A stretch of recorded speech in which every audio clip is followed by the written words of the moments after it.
Amo TV, the stories behind the scenes.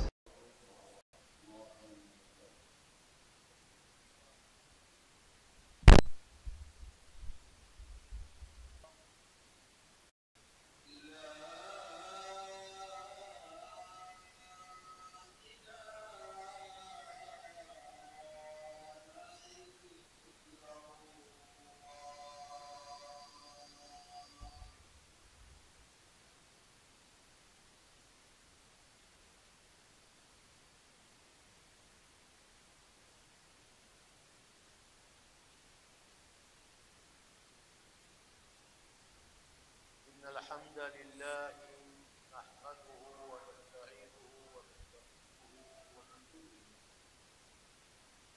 ونعوذ بالله من شرور أنفسنا ومن سيئات أعمالنا. من يهده الله فلا مضل له ومن يضلل فلا هادي له.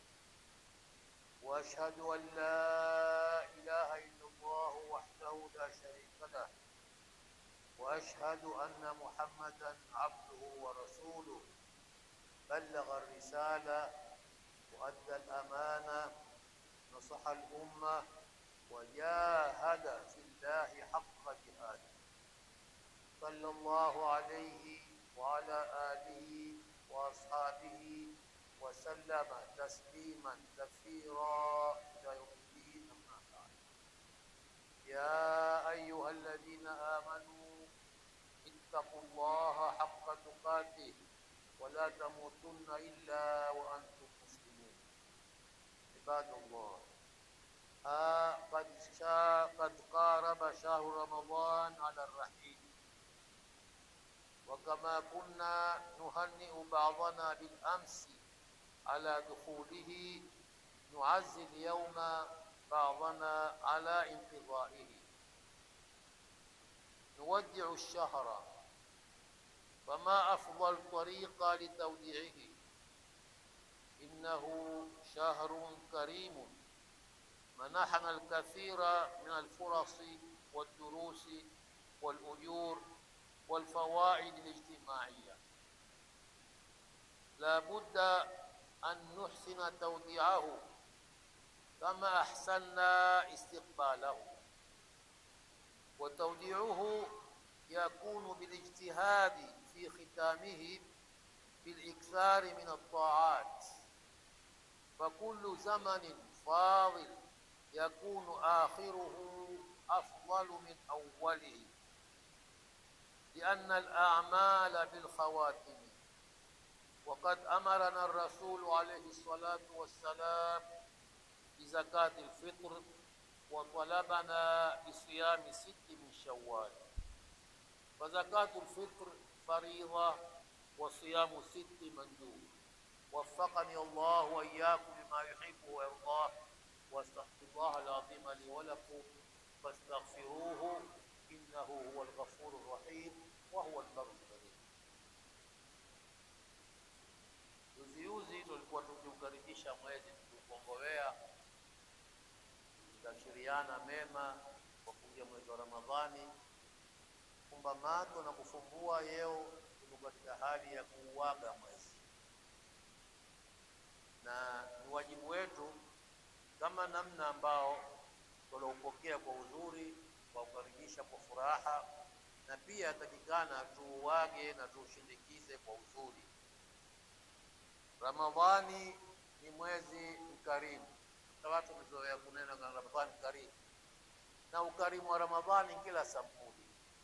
Wako ambao ukarimu wa Ramadhani wauona kwa zile neema watoto za kunyoshewa mikono na kupoa riziki. Kuna waonao wao neema yao ya Ramadhani ni kupata zile fursa za kufanya mambo ya kheri yenye malipo makubwa na kutarajia kupata maghfira ya Mwenyezi Mungu Subhanahu wa Ta'ala, kufanya mambo ambayo malanti kuyafanya, ingawa walikuwa tuwaweza kuyafanya mwaka mzima lakini hatuyafanyi, lakini ingawa kwenye Ramadhani huwa tukiyatekeleza. Hizi ni neema katika neema za Ramadhani. Na kama namna iliyo wakati wowote katika nyakati bora, nyakati tukufu, nyakati za fadhila, mwisho wake huwa ni bora zaidi kuliko mwanzo wake. Kwa mfano siku ya Juma, hii siku ya leo ya Juma, saa bora zaidi katika Juma ni akhiru saa min yawm Juma. Hata kuna hadithi mnaona kwamba saatul ijaba yatarajiwa ni wakati wa alasiri, ghurubi, mwisho wa alasiri, kama ndio mwisho wa siku ya Juma. Siku ya Arafa ambayo ni siku tukufu, wakati wake bora zaidi ni mwisho wa masaa ya siku ya Arafa. Na usiku kwa jumla, usiku ni wakati maalum, ukipindi sehemu bora ya kufanya amal katika usiku ni akhirul layl, kila mmoja yuwa hivyo. Kwa hivyo kila wakati ambao ni katika wakati bora ni wakati una fadhila zaidi, mwisho wake ni bora zaidi kuliko mwanzo na katikati. Na tuambiwa siku zote kwamba a'malu bi khawatimiha, amali zote kuzingatiwa umalizikaie mwisho wake. Na sisi Waswahili nena kwamba awali si shani, shani ni akhiri. Lakini jambo ambalo kwamba iwe kitu gani kitufanya kitu yao, tumezoea mwanzo huwa na kasi sana. Ramadhani ikiingia, ukipita msikitini utaona mashallah watu wengi siku tano wakati wote. Lakini kila tukikaribia mwisho wa Ramadhani, misikiti uzidi kupwaya, uzidi kupungua watu. Kila tukenda mbele ambao kinyume, yataka kila tukikaribia mwisho wa Ramadhani uzidi kuipotolea na kuikaza zaidi, kwa sababu ndio alikuwa Mtume sallallahu alaihi wasallam. Aisha atuambia kusoma ilikuwa ikiingia kumi la mwisho wa Ramadhani, chadda almizara, yani alikipiga kibogo. Hili neno la kinaya, kwa maana alikiipotolea zaidi, kufanya shime na bidii na hima kuliko ya kawaida. Kwa hiyo hata ukiangalia mathalan mambo starehe za kidunia, mpira ambao ndio kitu wengi katika watu wamekuwa ni maashiki wa mpira, kipindi tamu zaidi cha mpira ni dakika za mwisho. Utaona watu ndio hamasa uzidi kuwapanda na majadi na nini. Kwa hiyo tunatakikana pia katika wakati huu wa Ramadhani, mwezi wa Ramadhani, kila ukikaribia kuondoka kumalizika mwisho, tuzidi kuipotolea na kuikaza, tuwahi yale ambayo hatutakikania. Na ndio bora zaidi kumwaga mgeni huyu, mgeni alikuwa mkarimu wa kila sampuli za ukarimu, ni kujitahidi kuhitimisha kwa wema. La wewe umepata mgeni, hukumpokea kwa shangwe kubwa, lakini asafiripo ukamwaga kwa shangwe na nderemo na furaha, bila shaka athari ya maago yako yatafuta ile namna uliyokukaribisha. Ulimkaribisha kwa udhaifu, utasahau makaribisho yako, takumbuka tu maago yako. Namna uliyomwaga kwa shangwe, kenda kwake kwa habari, mashaallah tukonda fulani, si namna aliyoteremewa wakati wa kuwagwa na kadha na kadha. Kinyume chake, ukimkaribisha kwa shangwe kubwa mando, lakini kwenda kumwaga ikawa kabisa, atasahau ile shangwe la mwanzo lote. Takumbuka hina, labda mmewaudhi watu hawa, labda mmewakosea mahala, ndio maana hawakushangilia kuniwaga kwangu. Kwa hiyo almuhimu ni kwamba Ramadhani tupatilize mwisho, na mtu hayui kuna mwanadamu haisi labda kabuli yake itakuwa mwisho wa Ramadhani. Tumebakiwa ikizidi ni siku mbili, zaidi ya hapo mbili namna hiyo yao Jumapili taanua kinu yuani. Kwa hiyo mtumerevu upatiliza ile fursa. Hakuna mwenye yakini katika sisi mwakani atakuweko ama hatakuweko. Na Mtume sallallahu alaihi wasallama katika kuiwaga Ramadhani alituwekea mambo mawili. Jambo la kwanza la faradhi ambalo ni zakatul fitri. Jambo la pili la sunna ambalo ni kufunga sita Shawwal baada ya Ramadhani, na kila moja lina fadhila zake. Zakatul fitri zalifaradhiwa katika ule mwaka ambao saumu ya Ramadhani ili faradhiwa. Na Mtume sallallahu kwa hikma yake na taufiki ya Mwenyezi Mungu aliomba kutambua mambo, aliyua kwamba katika kufunga katika mujtama kufunga sute kwa umoja wetu bila tofauti, mwenye nacho asokuwa nacho, mtu wa wastani, mtu wa yu, mtu wa tini, sute ufunga. Lakini akafahamu kwamba katika kumaliza Ramadhani kutoa Idi watu hutofautiana. Wako watu huwasika, wakahuasisha na watu, wakapunguka, lakini hupatikana wengine ambao hata wakataka kule kufurahi, hali zao haziwaruhusu kufurahi hata wakataka. Yani ni wale watu ambao tabaka maskini, madhaifu, fukara. Kwa hiyo Mtume SAW kwa hikma yake na kuoneshwa mbali kwake na Mwenyezi Mungu akaweka zakatul fitri, na akatuambia zakatul fitri tuhratun lis-saimi wa tu'matun lil-masakin. Zakatul fitri ina malengo mawili. La kwanza, tuhratun lis-saimi, ni kumtakasia, kumtahirishia saumu yake huyu alofunga. Hilo ni la kwanza, na ametangulia kutaja la kwanza kwa sababu binadamu jambo lolote jambo yafanywa na mitapatani. Kwa hiyo mbele ametanguliza nyinyi wenye kufanya hizo kutoa zakatul fitri, mtakalo kupata ni hili, tuhratun lis-saimi, kumtahirishia na kumtakasia mfungaji ile saumu yake kwa dothari za hapa na pale zilongia. Saumu ikenda iende tahara safi maridadi, ungara, haina doa. Wa tu'matun lilmasakin, shabaha na lengo la pili ya zakatul fitri, tu'matun lilmasakin, ni kuwapa wale maskini nao kitu ambacho kitawafanya nao waihisi ile Idi, waione Idi yao si kama siku nyingine, ni Idi, waone ile mazingira ya Idi majumbani kwao, katika jamii zao. Katika hadithi nyingine Mtume anatuambia aghnuhum an dhulli suali fi hadha al-yawm. Kuhusu zakatul fitri, hadithi nyingine anatuambia aghnuhum, wakwasisheni, yani wafanyeni watosheke hawa maskini na mafukara, an dhulli sual, na ule udhalilifu na unyonge wa kuombaomba, fi hadha al-yawm, katika siku hii ya leo, siku ya Eid. Kwa ndio sababu ikaambiwa zakatul fitri mtu lazima azitoe kabla watu hawayatoka kuswali Eid. Yani waweza kutoa toka mwanzo wa Ramadhani kwa madhhabi ya Imam Shafi, lakini wakati bora zaidi ni mwisho wa Ramadhani. Kila ukikaribia Eid ndio wakati bora zaidi, na wakati wake wa mwisho mtu kuchelewa yatakikana atoe pale watu wenda kuswali Eid. Kusudi ule alipoenda kuswali Eid aswali kwa makini, wari ayua tu, kishuka sina kufikiria hiki wala kile, na yua cha kuandikwa nyumbani kimeweza kupatikana, vijana watafurahi, watawasika kama vijana wengine. Kwa hiyo ndio maana zakatul fitri.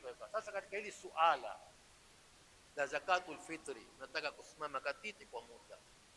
Zakatul fitri kuna mirengo mitatu ya wanazuoni kuliangalia swala la zakatul fitri. Kuna mrengo wa kwanza ni dhehebu ambalo hamkuliwa ahlu dhahiri. Hawa wamekosekana, wamebakia watu wachache sana, lakini lilikuweko ni dhehebu kama madhhabi mengine, hamkuliwa ahlu dhahir. Mafundisho yao yapo katika kitabu maarufu umeandika wamewata kimoya wapo, kitabu cha Mkulu al-Muhalla mujallad 12 cha Ibn Hazmi al-Dhahiri. Ahlu dhahiri hawa wao hawana kuangalia hili wala lile, ile namna ilionenwa ni hiyo hiyo, kuna tawili. Kuhusu zakatul fitri hawa wanena Mtume sallallahu alitaya zitu zitano za kula zitano, hiyo ni tende, zabibu, ngano, shair na maziwa ya unga. Zabibu nafikiri na maziwa ya unga, zitu zitano. Kwa hiyo ahlu dhahiri msimamo wao ni kwamba zakatul fitri hazifai ila kwa zitu zitano hizo, kimoja katika hizo wa ahlu dhahir. Kisa kuna wengine katite toa penyenye, hawa wamekuja kuangalia kwamba Mtume sallallahu alaihi wasallam alitaya za kula hizi zitano kwa sababu yake ni kwamba katika ile jamii alokuweko yeye na zama zile alokuweko, Hizi zilikuwa ndio za kula za kawaida ziliwao majumbani. Hizo ndo zitaya ngano, zabibu, zinginezo, shairi na aqit ni maziwa ya unga, maziwa ya kukaushwa yakafanywa unga. Hizo ndizo ambazo zilikuwa maarufu. Hawa mrengo wa pili wakanena basi ikiwa mahala zitu hizi hazitumiki mchakula, ndio wakabuni ile istilahi ya min ghalibi quti albalad. Zakatul fitri si lazima zitolewe hizi zitu zitano ambazo Mtume amezitaja kwa maina. Utakuwa umetoa zakatul fitri sawa sawa min ghalibi quti albalad, ukitoa katika kile chakula aghlabi kiliwacho pale muhini. Hii ni rai yao hawa mrengo wa pili. Mtume hakutaya ghalibi quti albalad, lakini waliangalia wakaona tukiwaambia watu wasitoe ila hizi tu vitu vitano, basi wengi watakuwa hawaoni maana yake.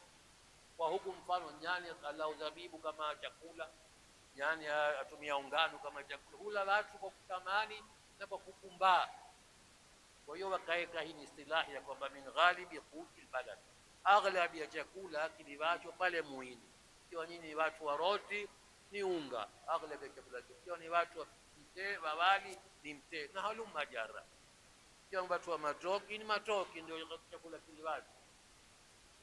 Mrengo wa tatu ni watu ambao wao wanena hizi ahkami za sharia ziko sampuli mbili. Kuna mambo tunaambiwa na sharia tuyafanye, haya sisi hatukuyua, hatukufahamu hikma yake ni gani. Pengine Mwenyezi Mungu hakutaka hikma yake ama Mtume hakutuambia, kwa hiyo sisi hufanya tu, ni ibada. Mtume amefanya kufanya. Lakini kuna na mambo baada ya kuambiwa fanyani hili na hili, tumeelezewa hikma yake, shabaha na lengo na kusudio ya ibada ile. Moja wapo ni suali la zakatul fitr. Huu mrengo wa tatu wanena al-umuru bimaqasidiha, yani hii ni istilahi ya kifiqhi. Al-umuru bimaqasidiha, mambo hangaliwa na hupimwa kwa malengo yake. Kwa hiyo katika suala la zakatul fitri, huu mrengo wa tatu ambao ndio mrengo wenye watu wengi kwa sasa, wengi zaidi ulimwenguni, ni mrengo wa tatu. Waona kwamba zakatul fitri hata si lazima zile ni chakula, si lazima kuwa ni chakula. Waweza mtu akatia thamani ya kile chakula atakachokutoa, akatoa kima chake, akatoa thamani yake, akatoa senti badala ya kutoa ile. Na maana kwa sababu kusudio lake ni kumpa muawana, kumsaidia ule maskini.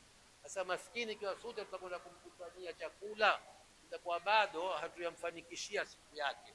Kuna mambo mengi hayahitaji na chakula hakitoshelezi mambo kama yale. Itambidi labda kwa budi akizaje kile chakula kwa dunia thamani, na watu hawana imani kwa huyu maskini sila ya kuzanya tamuongezea, atataka kumpa bei ya tini kabisa. Sina haja nazo hizi, basi kukusaidia tu, takupokea tufanye nini mitee hiyo wakati badala ya shilingi miteni ampige 100, 50, 70, wale basi kuna athari shehe kama mashi. Kwa zakatul fitri lengo lake ni aghnuhum an dhulli suali fi hadha al-yawm.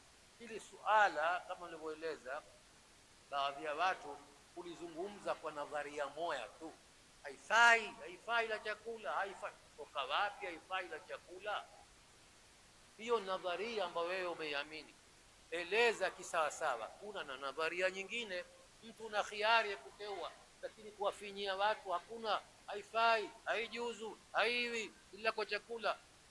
Atakunukulia mtu maoni ya wanazuoni watano, wote ni mrengo mmoja, huwa haiwi yao. Unukuu hawa, nukuu na wengine, kisa mtu na khiari kuangalia lipi ambalo yeye ni maslaha. Ni kweli kuna wakati huwa ni lazima umpe mtu chakula. Kwa mfano, watu wa Basuba, watu wa Mangai, watu wa sehemu kwa wakati hunu, ukampa senti utakazo kumpa, hata pata chakula. Ya watu ugonga matunda ya mwituni kula, utapata wapi chakula cha kununua? Wakati mahali kama hapo ni lazima utoe chakula, kwa sababu maslaha ya mwenye kupoa ni chakula kwa ule wakati.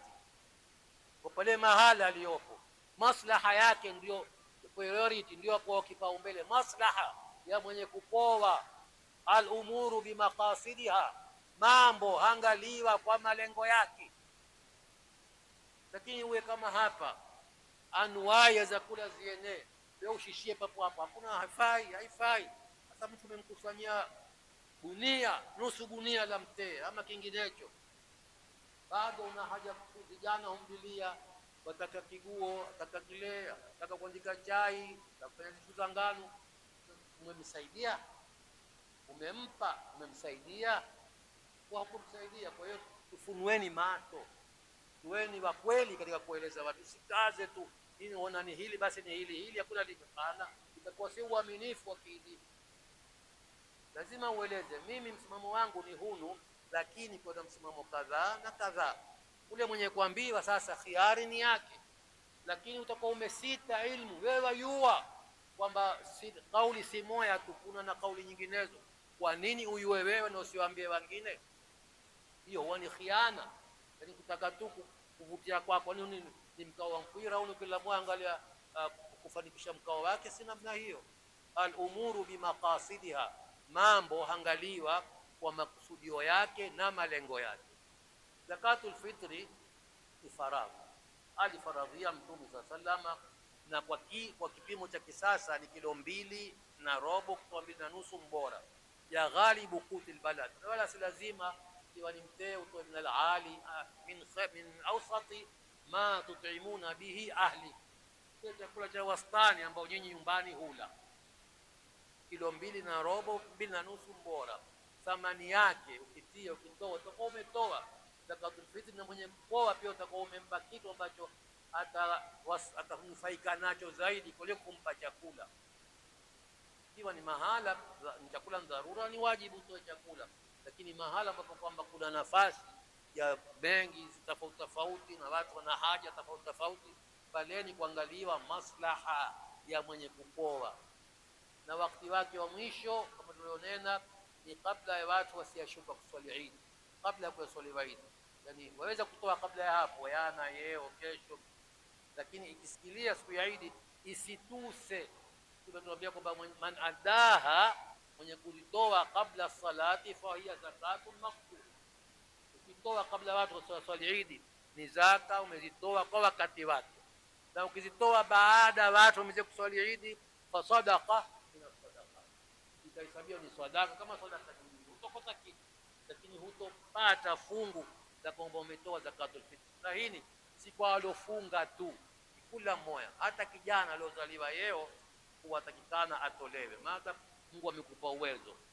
Kwa mtu aweza kulala zaka haziampasa, kiamka asubuhi kiangalia mpesa ile zimeongeza kutosha na kuzidi, zimeweza kukupasa na wewe sasa. Ulilala huna shauri, alhamdulillah kwa neema zake Mwenyezi Mungu Subhanahu wa Ta'ala. Ukiamka asubuhi kiangalia tatu hizi kwenye satosha sasa, basi zimeweza kukupasa, nawe koboka, mwangalie alio dhaifu kuliko wewe, umnyoshe naye mkono. Aqulu hadha wa astaghfirullaha al-azim li wa lakum fastaghfiruhu innahu al-ghafurur rahim wal ghafur. Amu TV, the stories behind the scenes.